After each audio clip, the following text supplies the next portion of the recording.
দেশের মালিক জনগণ, এই মালিকানা ফিরে দেওয়ার জন্য সেই জায়গা থেকে সেগুলো হচ্ছে তাদের মালিকানা প্রতিষ্ঠিত করাই আমাদের একমাত্র কাজ।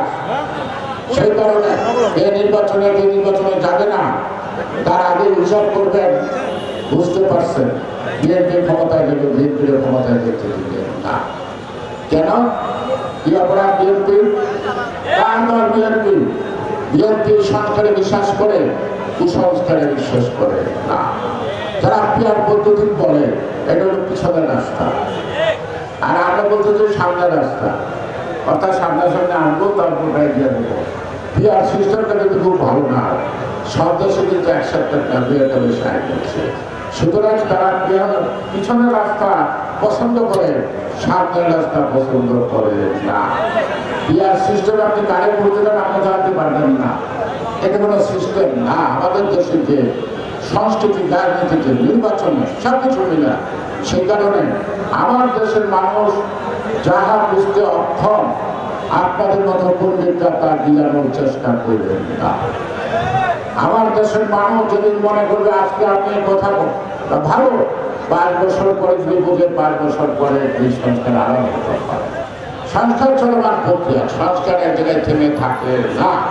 এই জিনিসটা বুঝতে হবে যে বিএনপি সংস্কারে বিশ্বাসী, কুসংস্কারে বিশ্বাসী না। বিএনপি জনগণের অধিকারে বিশ্বাসী, জনগণের প্রত্যক্ষ ভোটে বিশ্বাসী।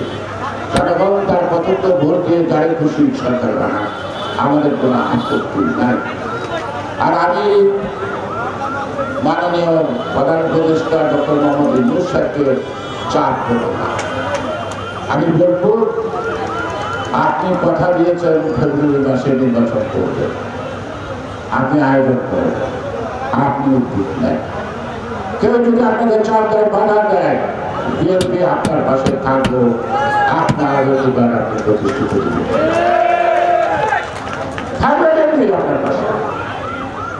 যারা ধমক দেয় তাদের কতটুকু সামর্থ্য আছে, কতটুকু শক্তি আছে আমাদের জানা আছে, আমাদের জানা আছে। আজকে তো সারা বাংলাদেশ থেকে লোক আসছে, দেখছে না, চলতেছে। এখন বলেন, এখন আজকে আমার মন স্বাধীনতায় যারা বিরোধিতা করছে তাদেরকে ক্ষমা করছি, তাই অপরাধটা কি বুঝে গেছি।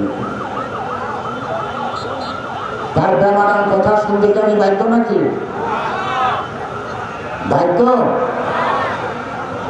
71 যে কাজটা বাকি আছে, আজকে এই 24 সালের শেষ মুক্তিযুদ্ধের আগে সেই কাজটা শুরু করবো নাকি? তাহলে দেশে কি হবে? দেশের চিন্তা করে কথা বলবেন তাদেরকে।